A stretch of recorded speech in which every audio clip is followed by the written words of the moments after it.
Welcome, everyone, to the first episode of Mytality, a podcast about persevering through adversity and gaining courage through knowledge. I'm your host, Gary Cree, and I'm a testicular cancer survivor, but I'm also in remission for stage 4 bladder cancer that has metastasized to my lung. But this isn't going to be just a podcast about disease or cancer. We're going to be talking about various challenges that affect all of us and how to overcome them. My first guest is Eric Falgout. He is an influencer. A shout out to his podcast, the Eric's ADHD Experience. Thank you, sir. And he's also owner of Evolve and Eric Falgout Salon and a business owner. But welcome, Eric, to the show. Thank you so much for having me on, and I appreciate you letting me be your first guest. Oh, It's an honor. I wanted you to be the first guest.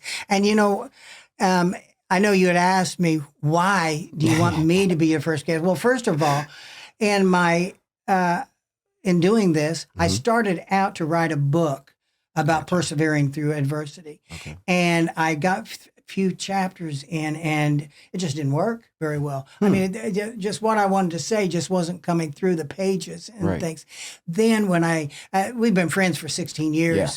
And when you told me about your podcast, I go, yes, that's the avenue I need for this to really get out and get people who are dynamic on the show to talk about it. And you're a dynamic person. Well, thank you for that, man. The words are very encouraging and inspiring. And by the way, folks, Gary actually helped me start my business, the hair salon, the Evolve Hair Salon. So without him, it probably wouldn't have been as successful. So thank you again. Wow, that for was a long time ago. Yeah, man. Yeah. Time flies.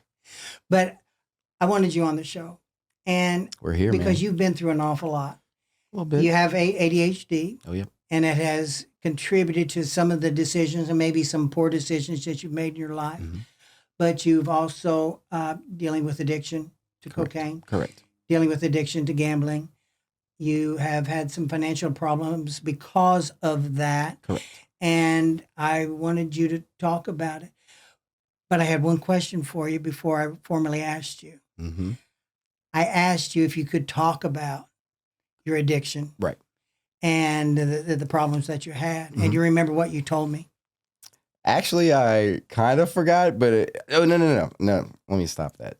I said I've been preparing. I've been giving testimonial speeches and stuff. So yeah, Right. I'm ready. Yeah. Yeah, because you said, I'm an open book. Yes. And when you said, I'm an open book, man, I said, that's all I want, because that's what we need on, not only for this show, we need transparency. people. Yeah, we need people Honesty. who are honest with themselves about what they're going through. Correct. And it's the only way that we're going to be able to get through and have the courage And help. to do more. Yeah, and to help other people too.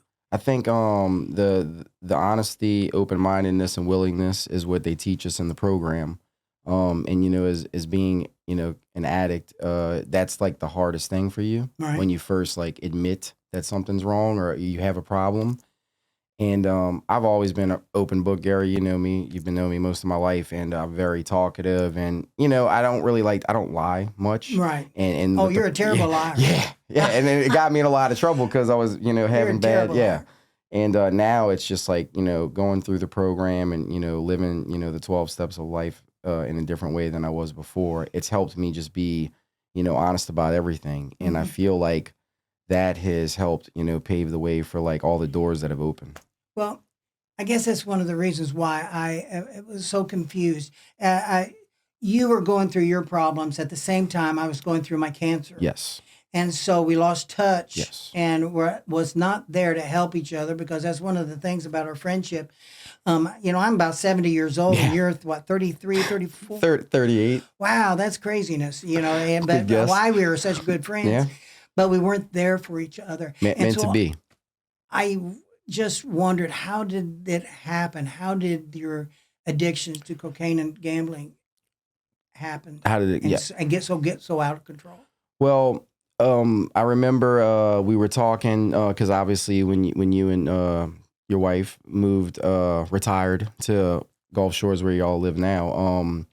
I had tried to keep in touch with you about the salon and wanting to try to make it bigger or better or another business plan. Yep. And at that time, I was going through a breakup with my ex-fiance. And that kind of hit me at the age of 30, where I was like, oh crap, man, I'm supposed to get married. I have this business that I created. Yeah, I and remember that. I'm at the top of my game. Like, why, all of a sudden when that happened, it started, like, I guess, a depression.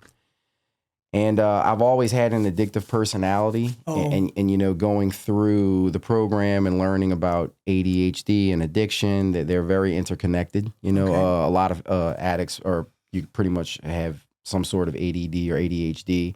I don't know why it correlates, but it's something with the brain. It's something to do with the way that my brain, goes off of, what did I tell you a couple days ago? Like, I'm a pattern person, or I like working by a schedule. Addiction's the same way. Okay. If I drink the same coffee out of the same cup every day and stuff like that. So it all correlates to some of that, So some of that loss that you had with the relationship and things just kind of it started a bad spiral. Well, how did it start and then become a spiral? I mean, what? Gotcha. At first, so I always, I'm a hairstylist by trade. I've always kind of lived that life. I like to be up and alert, even though naturally I already am. But cocaine was one of those things that when I did it, I just always felt better, and I was recreational use at the time. When I would go out with friends or go to big parties, never at work, never during the day, it was kind of like a vampire thing. So if like a weekend would happen, I would do it sometimes. And when I was with my ex, I wasn't doing anything for years, because me and her, she, right, rightfully so. Yeah, rightfully so. It was like the right thing to do. Is you shouldn't be doing it by any means. It's not good. I think when me and her split up, I had a buddy of mine that suggested, hey man, let's like blow off some steam. And at the time, I had never been like truly addicted to where like it took over my life at all. I've always been able to manipulate my way out of certain situations, bodybuilding, drinking, too much Mountain Dew, but this was different. And I think with depression, when that sets in, we went out one night and we kind of had a little bit of the cocaine, as you would say. And I don't know, man, like the next day I just wanted to do it again, because I guess I was like feeling this thing inside, this hurt. And I ended up just becoming, even though when you go to a treatment center or a detox center, they say that it's non-addictive. It's habit forming, but it's not like an opioid where like as soon as you do it, like you're instantly hooked. I just couldn't stop doing it. Oh, really? Yeah, and it spiraled from there. I tried to grab a hold of it, and it got to the point to where I was doing it every day. And it got to the point to where I was a functioning addict at work because I was still running a business. My philosophy has always been work hard, play hard. I'm not one of those people that calls in sick just because he's hungover. So if I'm coming in at 5 a.m. from going out all night and I have 8 or 9 o'clock appointment, I'm going to be at work. And I kept doing that. You said something, and I got to ask you about it. You said you were a functioning addict. Right. Obviously, you cut hair while you're doing, and all of that stuff. It was and I guess I don't really know what it means, because I'm just going to say from my end, when I hear the word functioning addict, I think of someone who's in denial. For sure. Because most addicts, they don't think they have a problem. And in my case, since you've known me a long time, I've always been into the bodybuilding. Right. I've always been into like businesses, and, I'm eager to, I want to be somebody, or I want to make something of myself. And even when I would recreationally use the cocaine, it was never like more than a day. So if I did do it once a month or once every other weekend here and there, to me, that's not addiction. I was more addicted to bodybuilding, taking steroids, eating crazy amounts of food. Like I was on that addictive pattern. And then when the cocaine kind of started making me feel a different way, because it does give you that thought process of dopamine. Well, it's basically dopamine, and it's shooting you up to 1,000%. When you come down from that, you just feel blah. And I felt like I didn't want to keep feeling like that, because I was just in a weird place. And I kept doing it, and it got out of hand pretty quickly. I want to shift gears just a little bit, but it's all connected. Yes. The gambling. Oh, yeah. That, to me, I have to tell you, it was just kind of a scary thing, because how bad did your gambling situation get? So I'll tell you how it started, because obviously, again, you know me, I'm very frugal, how I save. And, I've been able to pretty much do everything I've ever wanted to do on my own because of the way I'm very frugal with money. My family doesn't have money, so I've always had to work hard. about 11 months into the cocaine use, I was hanging out with a buddy at a bar. Nothing special. He's playing a poker machine. And I've gambled maybe 3 times in my life and lost and was just like, it's not my thing. Yeah. But with caught off guard and under the right set of circumstances, cocaine and gambling go hand in hand. So I started putting money in a machine next to him, and, you know, I wasn't winning. Next thing you know, $250 later, I hit a jackpot. But it's only like $600. Right. But the amount of lights and how they grip you with the machines, because it's all formed and created to addict people, to hook people. It was just... Correct. Scientifically addictive with the lights and how it counteracts with your brain, and it sends off different dopamine signals, just like cocaine or any type of drug. I was like hooked. And even though it wasn't like a lot of money and I lost a little bit just to get that, I started noticing I was going to like different bars that had poker machines. And then and it didn't help that I was with this person that was also a compulsive gambler, who denied it for a long time and this and that. And I noticed I was starting to just get out of control when I wasn't around that person. I tried gambling without cocaine just to see what would happen, and it was actually like even worse. So that's when I started realizing I had another problem. So the gambling only lasted 9 months before rehab, but 2 years altogether of cocaine and gambling, of that revolving record that I was living. You know, this is going to be a stupid question, but I didn't know how to ask it. So when you started your gambling addiction, what came first? Is it chicken or the egg type of a thing? What came first, the cocaine or the gambling, and then did one feed each other, or it wasn't mutually exclusive? Correct. That's a good question, because I would do little experiments on myself. I remember one night my ex-wife was like, "Hey, you know." She kind of knew while we were dating she had no idea about the gambling. She just knew about the cocaine, and, you know, people that aren't, you know, drug users and things like that. They kind of, it's either taboo or, like in her case, she was kind of very like, oh, you know, just as long as it's not out of control. We had just met for like 3 or 4 months. So I went to a bar one night by myself, and I didn't do any cocaine, which was rare, because at that time I couldn't go 3 days without it. It was crazy. And I put money into a machine, and I actually won like $1,000. And my goal because not only was I working at the salon during the day, my gambling addiction was so crazy that I had like a set work schedule of gambling, and I would go to different bars, different casinos, and I would hit them up I pretty much like, systematically like had a daytime life and a nighttime life. And I won that money right away. And it was right before I could really sit down and like play. And the funny thing is that as soon as I won that, I pretty much played all of that back and then emptied out like my bank account. And that was on 0 cocaine. And that's when I realized, like, oh my God, like, what did I just do? How bad did your gambling get? I mean, how bad in debt? Because I think you got in debt. For sure. How bad in debt did you get at your worst point? So it's funny, because when I went into rehab, I was about $98,000 in debt. $98,000? Yeah, I had just leased to own a brand new Tahoe, which I had a perfectly good Highlander, but I was single. I was like trying to find myself, and obviously, never buy a car on drugs, especially cocaine, because you make bad decisions.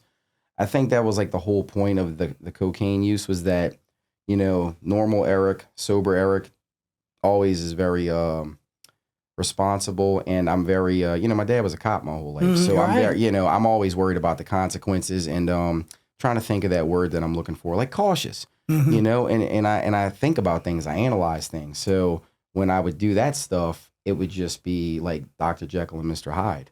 It was that Eric that didn't give a shit, that didn't care about like the consequences. So I usually live my life worried, and on that stuff, it's like.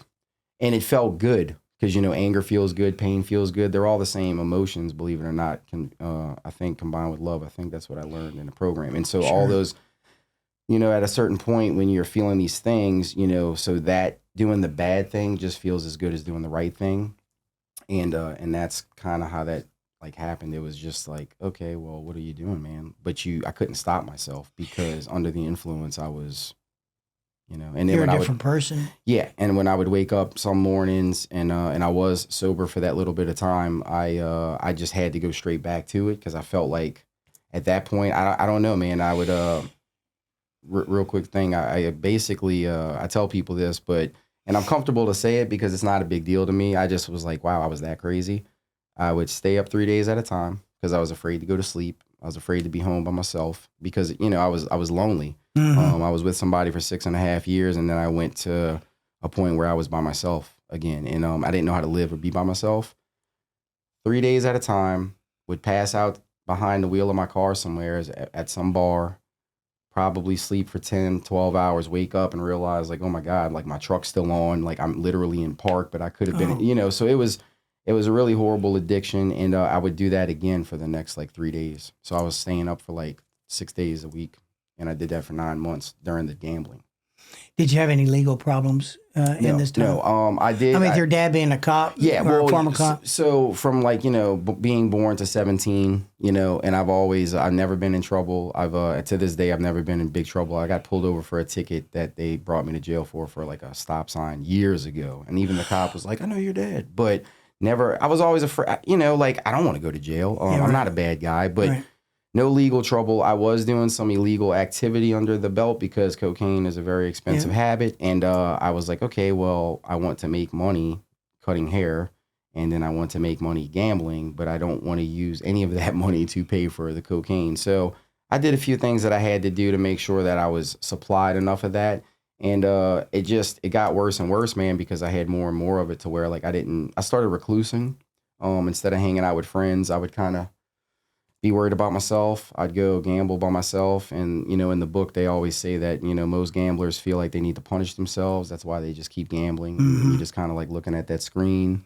At this point, did your folks know about this? Or I didn't tell them until the day before I went to rehab. And they didn't ask or anything, or they didn't, no. Or maybe they felt something. Did they feel something that was not right with Eric? I think most people feel something from people like that. Like, my mom is very, I would say timid. She's a worrier too, but she's passive aggressive. And I didn't live with them at the time, but when I went to my sister's baby shower, I was like, hey, I'm about to leave for a little bit. And at that point I was about 160 pounds. I looked really skinny compared to like my normal. Yeah. Wow. So, but they didn't see me often. I mean, I pretty much nobody, unless you came and got your hair done by me, you didn't see me. And the crazy thing was, most of my clients didn't know, but I started slipping right towards the end. Like I kind of started like telling people stuff that I wouldn't say.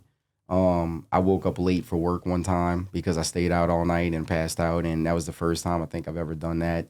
And one of my buddies was like, man, I think, you need to start like looking into stuff. And one of my really good friends he'll remain anonymous one day until like I bring him on the show because he's one of the people that brought me into the first gambling meeting. Mm-hmm. And when I walked in that room that night, lost and mad and scared, I met my sponsor, Steve Schultzkins, who pretty much took me under his wing, man. And that was it's been a long 7-year, 6.5-year journey. Wow. Before I start talking about rehab and what the point where you decided you didn't like yourself anymore, I want to ask you a question. You had on your podcast a gentleman who was addicted to drugs, and in fact, his wife was even killed in a drug deal that went bad and things. But he made a statement, and it's probably a controversial statement, but I want your opinion about it, and you can be as honest as you want. But he said, drug addiction, is not a disease, it's a choice. And I want to know how you felt about that. I've heard both sides and I can see both sides, but I'm not there. I'm not in the same place as you all. What's your take on that? So that is a famous statement by the good Glenn Smith. Shout out.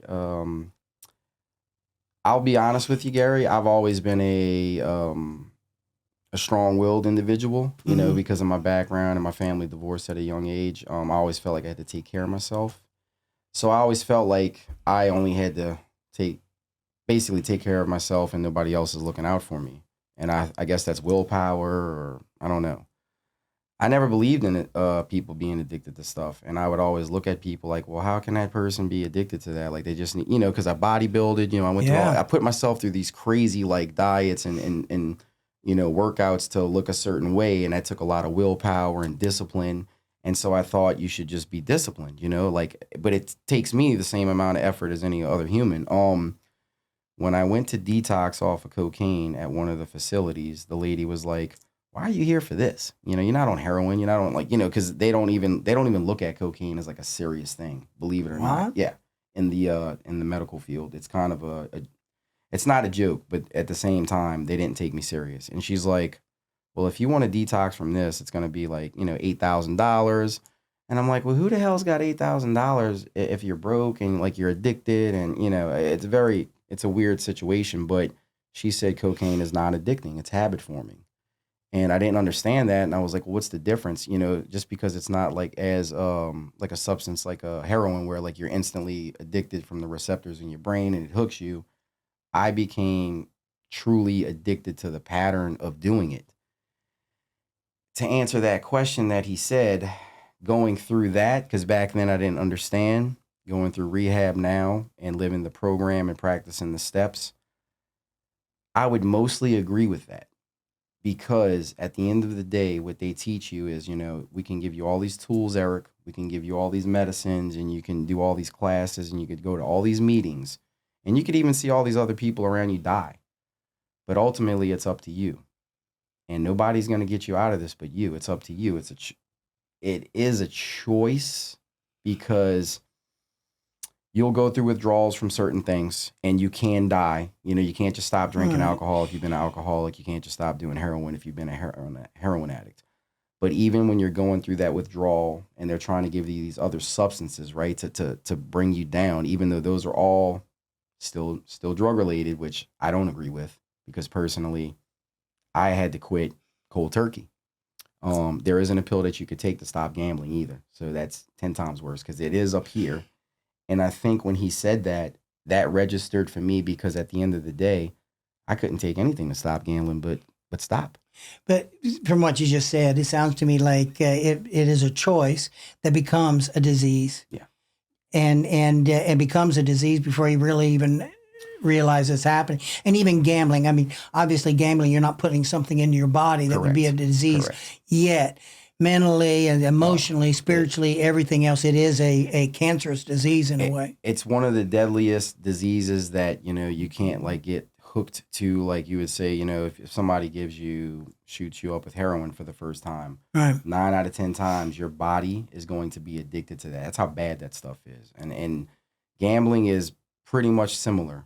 But again, if you're in a depressed state, if you're feeling bad about yourself, if you feel like life isn't going good and you were to go do some gambling, it's set up, because I read the books in rehab, it is very much set up for you to become highly addictive.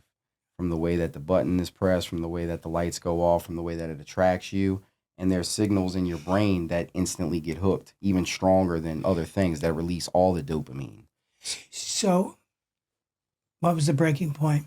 What made you make the choice to change your life and to get out of all of that? Well, one of the choices was I was just sick of looking at that guy in the mirror because I knew that wasn't me, and I knew I was just kind of sad, which I didn't learn later on until I got into the program.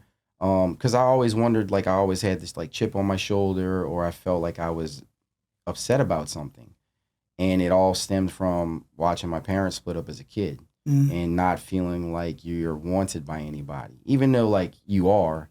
You don't know that. Right. Subconsciously seeing them split up, walk away, your dad leave, you're with your mom, you subconsciously start thinking, oh, well, nobody wants to be around me or nobody loves me. And that carries with me until my adulthood.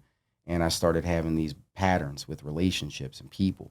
And I just feel like I was at a point where I don't want to feel like this because I'm a happy guy and I give a lot of love and I love everybody and I'm a Virgo, my sign speaks for itself, but I also, with that same sign speaking for itself, it also comes with its consequences because, I love hard, I fight hard, I do everything to the max, which is Addict 101, and I just really I was gonna die. So you put yourself through rehab, or if there wasn't an intervention, your family didn't do anything I like went that? willingly. I detoxed at my buddy's house for 3 days because, as funny as this sounds, when you go to a gambling addiction facility, you have to be drug free, Oh. And so I detoxed for 3 days from the cocaine, which was, thankfully I didn't go through any type of withdrawals like opioids, which is a whole another animal, and which you should require and seek medical attention if somebody is needing to go through that. I drove to the facility in Shreveport, Louisiana. It's called CORE.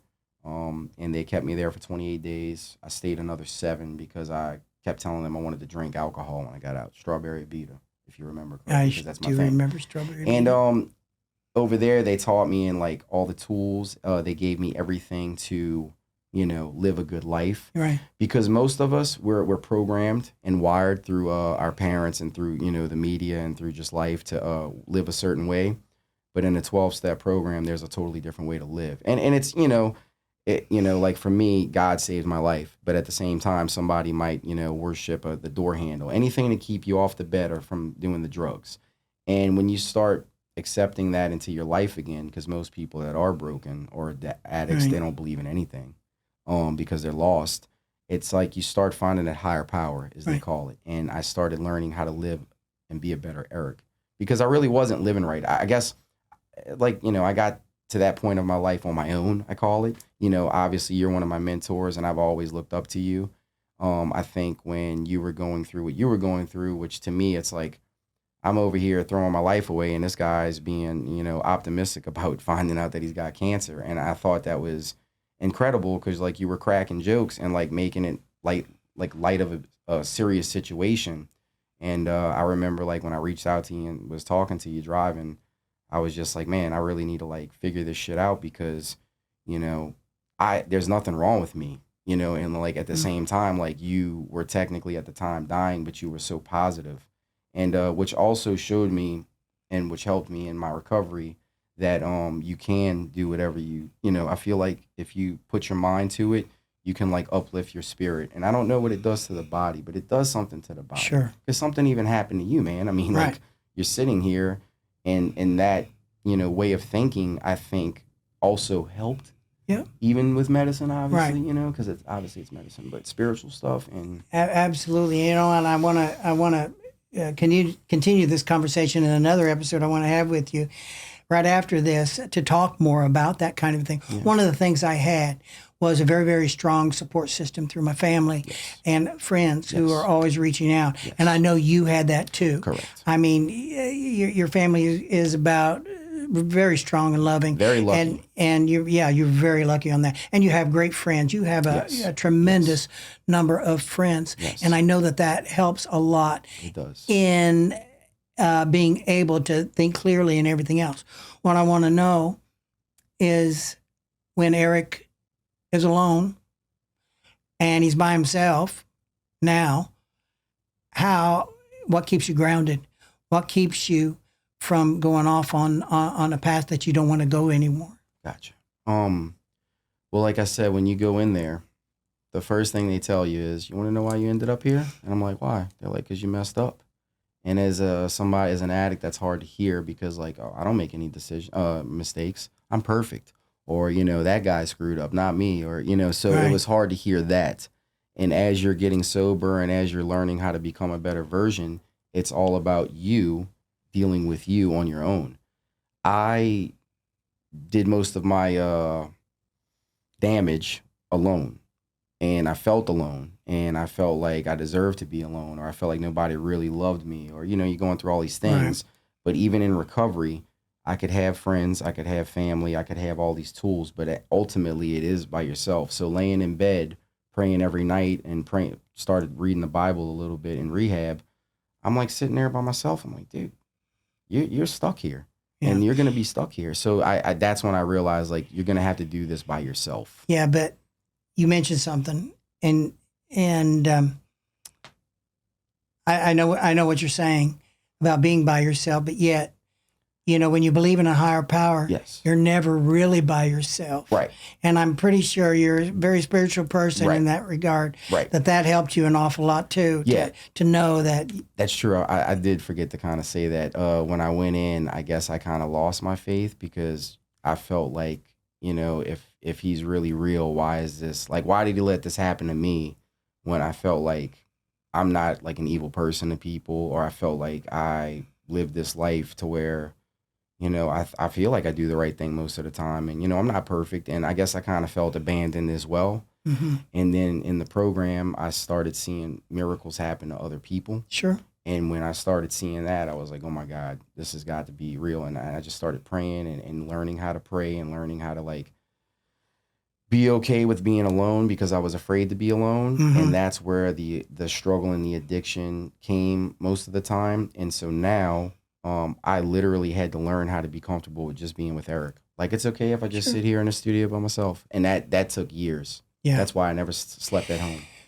Well, I'd go out. You said something that I want to continue with, and that is talking about the fear and anxiety, because all of us have it, and we don't have to have drug addiction or gambling addiction or cancer or anything else, but we all suffer through some fear or anxiety. And I'm not necessarily talking about anxiety disorders, but just general anxiety.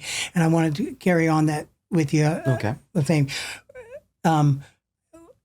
Want to close this right now, so we can go on to the next episode and everything else. But if anyone, I hope you enjoyed this episode. Do subscribe if you would, and it doesn't cost anything to subscribe, but it does give you a chance to know what future episodes are going to be about and who I'm going to have, and we also want to hear from you.